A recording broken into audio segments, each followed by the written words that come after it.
I'm going to break the first rule of the Wasteland, where it's wise to shoot first and never ask questions. Because, well, I got a lot of questions, and I've enlisted a couple colleagues to help answer them as we continue with part 2 of our review of the first season of the Fallout TV series.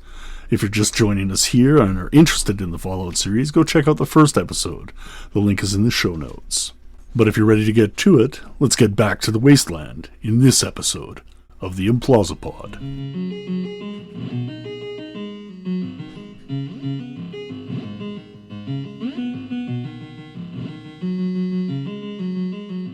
Welcome to the Implausipod, a podcast about the intersection of art, technology, and popular culture. I'm your host, Dr. Implausible. Thank you for joining us for part 2 of our roundtable on season 1 of the Fallout TV series. We had this discussion with a couple colleagues more familiar with some of the deep lore of the Fallout series than I back in April of 2024, shortly after the first season aired.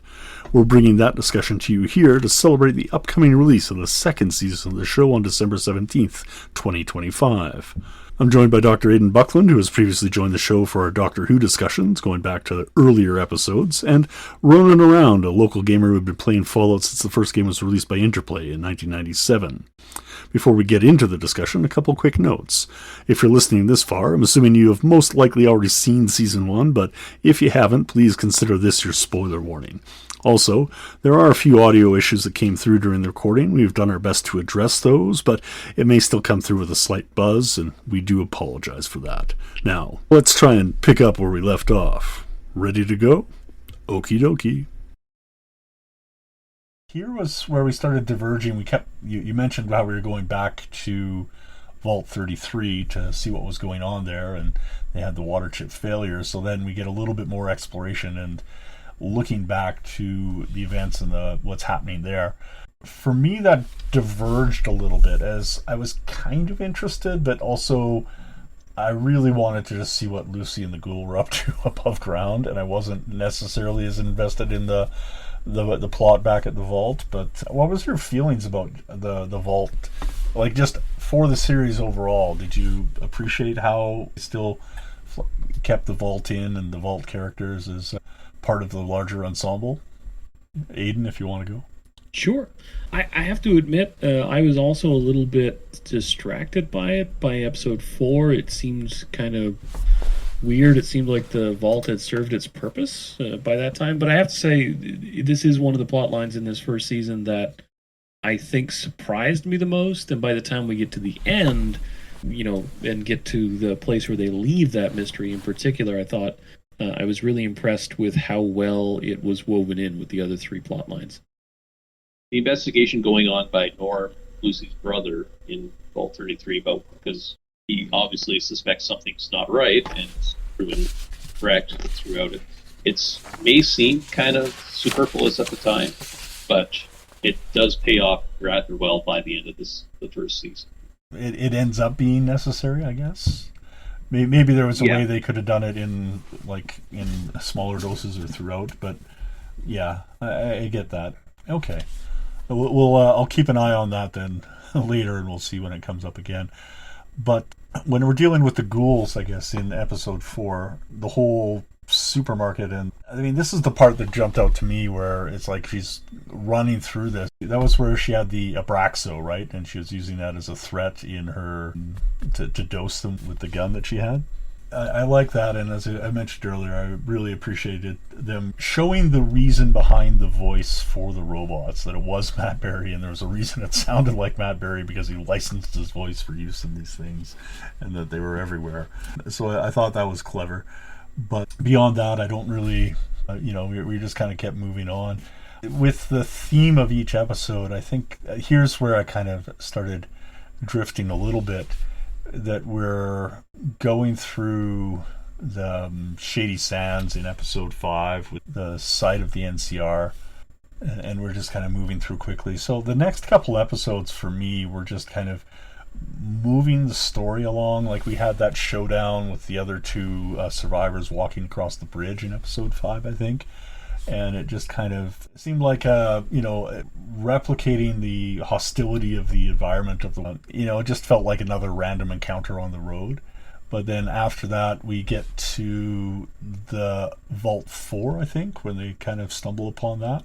And I thought that was interesting to see that we had this contrast. I think at this time we were getting the flashbacks as well, and we were starting to see more of what was happening prior to the event, the apocalypse, and we were seeing how the vaults might have been constructed as a social experiment. We're getting more of the sense of Cooper's background with and his wife's involvement with Vault Tech, and that they might not necessarily be good. I can't remember the episode it came up where she's like, or I can get us into one of the good ones. And I was just like, okay. As somebody who hasn't gone all the way through all the games, that sense that there was this other plot going on, that was like new knowledge to me. I knew that, there was different vaults out there, but the sense that there was other vaults and some of them might have been set up to fail. And I think we learned this around this time, especially when they're in the basement of Fallout 4 going through it and seeing some of the experiments that were taking place there. And that, I think Fallout 4 was the birthplace of the Gulper as well. They were seeing that the mutations were let loose and then set out into the world from that site. A lot of vaults came out of Vault 4. The encounter on the bridge with the two fiends wasn't really just a random encounter, because they needed that to set up getting him medical help at Vault 4, because they had shot him with one of their teeth as the ammo, right? Okay. And that caused an infection in his arm. Oh, I gotcha. I missed that detail. I'm sorry. Yeah, no. So they shot him. He said, "Oh no, it's just a scratch," but it was a tooth lodged in his arm that started to fester. And that's why she had to get him to a vault to get some actual real medical help. My apologies then. I completely missed that. It was a festering tooth. I mean, this is shortly after we've had her recover, finally being able to take a rat away and recover from the radiation sickness that she got from Cooper forcing her to, drink the radiated water early on there, back in like episode 3, I think. And then we had the whole election subplot going on back at Vault 32 as well, or Vault 31, 33, yes. 32 was the one with the Raiders where it was laid waste to. How long ago did that happen? Like, I thought they were having the trades of... That kind of felt like a hole to me. Like, I thought they were having the trades with people coming over more often than that. And I know that, they decant a new leader from Vault 31 every so often because there was enough emigres, and I found that out later on. But... was 32 uninhabited for that long? Like, there was like 3 or 4 years? Cultural exchange was going on every couple of years or so. Okay. And they tried to keep the contact to a minimum. So whatever their protocol was to... The rules of the vault were that they were only supposed to, have this contact every so often. And that was why it was long enough for that vault to be invaded and gutted and then the Raiders to come in. I might have hallucinated this, all the same way AI does it, but I think Annabelle O'Hagan's character, Stephanie Harper, she's the blonde that gets stabbed with the fork in the eye, might have been like the last cultural exchange. So that's how long it's been, kind of thing. Okay. Well, she came from 31 as well, though. Yeah. So she was released from 31, maybe came over from 32. So 31 was sending stuff to both 32 and 33, and she might have crossed over at some point between them. Okay. The election, there's that slogan. Yeah, when you need to get things done, vote Vault 31 or something like that. Yeah. Yeah. So then we get the new election, and then things move along. Now, number 5, I think, wasn't that like the shortest episode as well? It was kind of like 45 minutes, and it just felt like a super quick episode of TV, and then they kind of moved along. Yeah. I believe so. It's 5 or 6 is that episode. There was a lot that happened in episode 5. Like, they seem to hit the points pretty quick through that episode, even if it was shorter. So yeah. Well, why don't we hit these points quick, and we'll move along. After they have the vaults, then we get kind of everything's moving together. Everybody's been healed up. We've kind of got through all the side quests, and then this is when finally it seems that Lucy is directly on the trail of the leader of the Raiders there from episode 1. Was it Moldover? Yep. And then from there we just kind of roll straight into it. Aiden, was there anything from the last 2 or 3 episodes that kind of stood out to you? Did you like how it was paced coming up to the end of it? I mean, we definitely had a lot of narrative momentum built up by the time we get to, 5, 6, 7, and 8. I do find that this is, again, one of those places where maybe the ordering of some of these stories or like the breadcrumbs that we've been given could have been maybe paced out a little bit better throughout the whole series. I did read one critique of the series before I really dove in that compared it a little bit unfavorably to Twisted Metal, which came out earlier this year, another video game adaptation that essentially ran into the problem of being too into the elements of the game to really kind of draw out that really compelling story to keep someone, watching week to week in a narrative. So I found that the back half is, for at least 5, 6, and 7, and, the weaker half of the show, but then 8 really does go out with a bang. I think that really kind of made up for some of that. In particular, Walter Goggins' character. Again, it feels like maybe a little bit more of the pre-bomb world earlier on in the series. Again, maybe moving Maximus later on in the series. I think we needed to know more about why the whole world sucks before we have to know just how much the Brotherhood of Steel sucks to be a part of. Yeah. And we definitely get that in 7 and 8, where we're seeing more and more of, like we mentioned, reasoning behind. Well, we never saw that. Like we never saw how he became a ghoul, right? That didn't come up at all. So yeah, okay. And again, like a little bit more of that pre-bomb material in the first 4 episodes, and then you do episode 5 as your introduction to Maximus, this person that was in the armor that we saw in the first episode, or second episode, depending on how it's paced. And then, you get this new protagonist being introduced kind of halfway through. I think would have maybe given the second half a little bit more pep, just because, again, you'd have a new person to then grab onto. Maybe we could have fleshed out the vault mystery in a way that kept it more persistently interesting. I mean, at this point, it's really cooking. I mean, yeah, you've got the weird relationship that develops with Jeff. So, I mean, that relationship, things like that just felt at this point that they're cooking, but again, didn't have enough simmering in the first half. Like, it was kind of really interesting in the first episode, and then it fades really quickly into the background. And now it's becoming super interesting again in these last few episodes.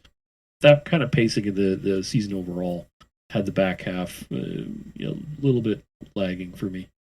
So then after they catch up, I guess, with that squire I just mentioned, Thaddeus, and he fails every roll on his... I guess if he was using VATS, he was just having a really bad run of it with that gun.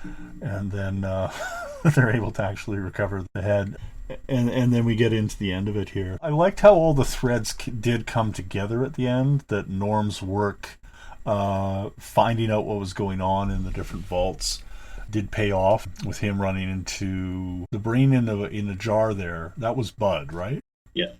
That was Bud. Boy, so the brain, the cyborg brain on wheels is Bud. The salesman that was trying to get in touch with Howard, or sucking into Howard all through the... Yeah, Bud's buds are all the cryogenically frozen and preserved managers from the pre-war era that are broken out and decanted on a fairly regular basis to ensure that there's a continuity of leadership inside Vault 33. I was floored at the revelation and just like, oh my god. And then that made so much sense. There was a point for me, I guess, in the final episode where I wanted it to be a little bit bigger in the end, where we had the showdown, and I thought that them turning on the generators and having everything lights up would have been a bigger event, as we have the incoming Brotherhood kind of show up. But beyond that, I loved how the threads came together. So maybe let's just get your take on the conclusion to the final episode here. Rolling around, you had a take? Well, all in all, I think they wrapped it up fairly well. It looked like they probably had a plan that if they were only going to do one season, they might have had a little bit different end sequence, but mostly hit all the same kind of notes in this one. But it looked like they were set up to either do a big final battle and the world blows up again, or fix this one piece and go on for next season. Turning on the power and whatnot, kind of reminiscent of the original ending for Fallout 3, where you turned on the water purifier and make the water in the DC basin clean again. So simpler sort of feel there to the previous lore of the game, which was nice. Okay. And Dr. Aiden, how about yourself? What do you think about our conclusion to episode 8 here? I did like the way everything did come together. I didn't actually pick up on Bud being the brain on a Roomba, which is the official IMDb character name for that character as far as the internet's concerned. Loved the brain on a Roomba, though, because it is something I'm at least tangentially familiar with from the series. And again, it was a really nice weaving. Everything comes together. I like the dual realization, both siblings realizing that their father isn't what he seemed to be. I think, the casting of Kyle MacLachlan was a pretty big warning flag for anybody who's familiar with any of his other work, that, he would probably be revealed to be some sort of villain by the end. I loved seeing Vegas, the strip, in the background, because again, like you, that is the game I've probably spent the most hours in, and like you, I have also not finished it. I have gotten, as far as I understand it, probably 1 or 2 main story missions away from the end. It's basically the point at which you make the big decision. Someone inherits the strip after you're done, right? And I can never decide who should inherit the strip, because all the options are pretty awful. Okay. Like life. Sorry, Ronan, did you get to the same point in Vegas, or did you finish it? No, I've finished it. I was just commenting that all the options are pretty terrible. That's just much like real life too. So. Yeah, fair. From the academic world, that's also kind of one of the things that this game has attracted in terms of scholarship, is that idea of what moral decision making looks like in video games. So oftentimes it's very instrumentalized, which means basically all of your moral decision making is funneled through what prizes, gifts, skills, or widgets am I going to get by doing the good side or the bad side. And oftentimes in Fallout, there doesn't seem to be a good side, so you're just dealing with a whole bunch of terrible choices and then having to reckon with your moral decision making through that context. Well, I can appreciate that compared to like the various BioWare Star Wars properties where, do you want electric bolts, or do you want to commit to having the cool Sith powers, or the stuff that or whatever those light side people lights guys, I don't know, I've never nobody's actually either. Sure, because nobody's ever done it. Yeah, I can't tell you. Whatever you do, you got to commit to a side. Just don't be wishy-washy and kind of gray, and everybody just goes, well, video game, all out. All the time. So yeah, so I guess let's wrap up. What are your overall thoughts on the series? Let's just roundtable this, and let's go with your overall thoughts, and then maybe what you're looking forward to most, assuming we get the second season. Aiden, you want to start with that? Sure. To be honest, I would be very excited just to watch these 3 characters now grow past where we've left them, but again, looking towards the second season, especially if this is getting a lot of views, which in the streaming world is hard for us to discern. Seeing a bit more of the world, like the Nightkins, or the glowing ones, or any of the monstery characters get kind of brought into the world in the same way our characters have thus far. I think seeing some of those minor plots as well come to fruition, like I am now invested. What's going to happen to Norm in this next season? And again, what's going to happen to poor Thaddeus? Is he actually a ghoul? Is he something different? Do we get to see one of those other of the monster bestiary for Fallout show up through that character? There's a lot of possibilities, and again, with the writing the way they've done this first season, I'm interested to see what they would do if they get another 8-episode order. Yeah, for sure. And rolling around, they do have another series coming, so like they've been re-upped for another series, so we will get to see some of it. Excellent. Is it going to be like a 2026 kind of thing, like we saw with the 2-year gaps on Westworld, or have they announced? I am not certain on that yet. I just heard that it had been picked up for a second season. Okay, I'm already looking forward to touching base with it. Hopefully we can see it sometime in the next year or two. How about yourself, though, rolling around? What was your overall thoughts, impressions, and what you're looking forward to in that next series? Well, overall, I thought it was a very well done series for not even just for a series based on a video game. It was a decent series that someone who had no prior knowledge could sit down, watch, and enjoy. As long as you realize that yes, it's going to be over the top and kind of goofy because it is a video game, but the character development was well done. The way they stuck to the lore of the games was wonderful. Like you'd see small things like the iguana on a stick at a vendor in Philly there. Philly kind of looks a lot like town of Megatown from Fallout 3. You had the bobbleheads sitting all over the place, the containers of jet that were strewn all over the ground or whatnot, the other chems that people were using. So they stuck very well to the whole feeling of Fallout. I'm very looking forward to come back to this world. As I mentioned, things we want to see more of, that we didn't get to see, is some of the more interesting monsters and beasts that inhabit the world. We never saw any of the Cazadors, which were terrorized everyone if you would go the wrong way at the wrong time in that game. We didn't see a super mutant, or what I really would want to see is a Deathclaw. So hopefully they come through with that series too. Yeah, I'm looking forward to that as well, that larger part of it. Is there a rumor of a Fallout 5 happening? Or is there a confirmation that there's a Fallout? Or is it on a Bethesda development timeline and we'll find out sometime after Grand Theft Auto 6 actually releases? It'll be released sometime after Duke Nukem Forever. Okay. Yeah, exactly. Okay, good to know. Yeah, I liked it. I think it's one of those ones that'll bear a rewatch here. Maybe I'll let it simmer for a bit, then I'll come back to it.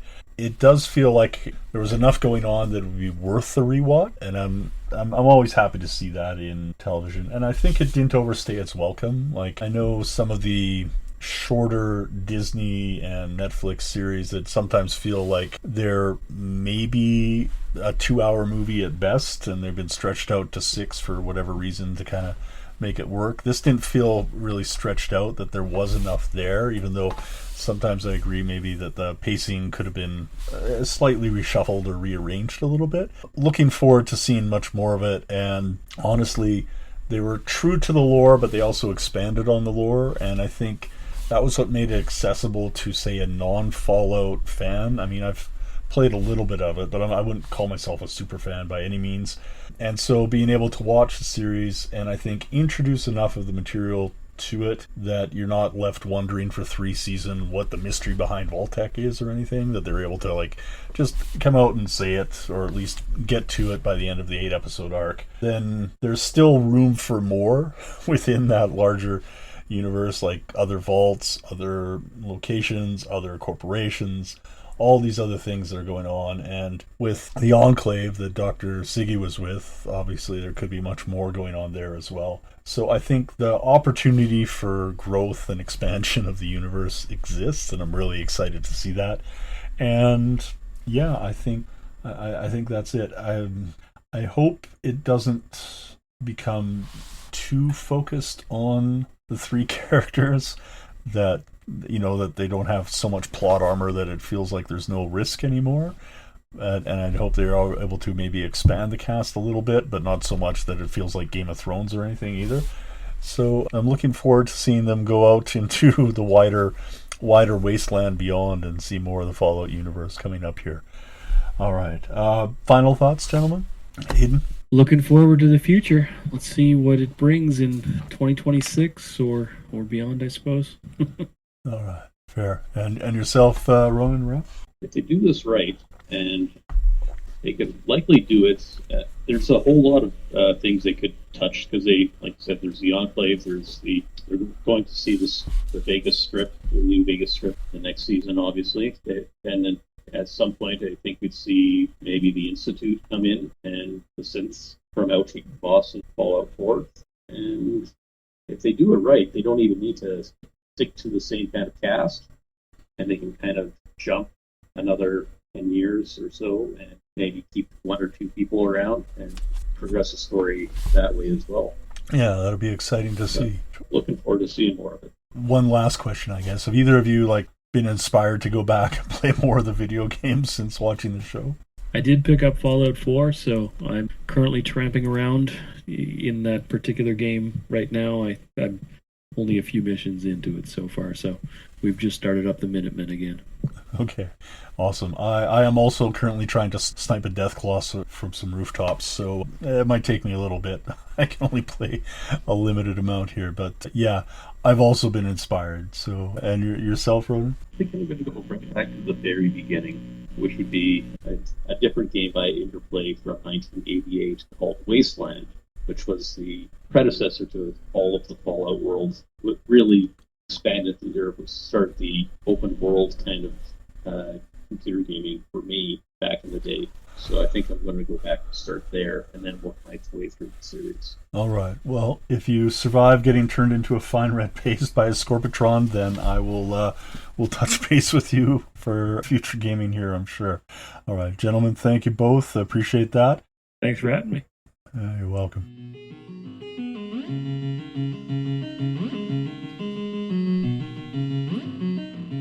Once again, thank you for joining us on this roundtable of Season 1 of Fallout. We'll be back to cover Season 2 early in 2026. Until then, we have a few episodes coming out over the holidays and a quick Christmas message too, before returning to conclude our coverage of the WICU. I'm your host, Dr. Implausible. You can reach me at drimplausible@implausipod.com, and you can also find the show archives and transcripts of all our previous shows at implausipod.com as well. I'm responsible for all elements of the show, including research, writing, mixing, mastering, and music, and the show is licensed under a Creative Commons 4.0 share-alike license. You may have also noted that there was no advertising during the program, and there's no cost associated with the show, but it does grow from word of mouth of the community, so if you enjoy the show, please share it with a friend or two, and pass it along. There's also a Buy Me a Coffee link on each show at implausipod.com, which will go to any hosting costs associated with the show. Talk to you again soon. Until then, take care and have fun.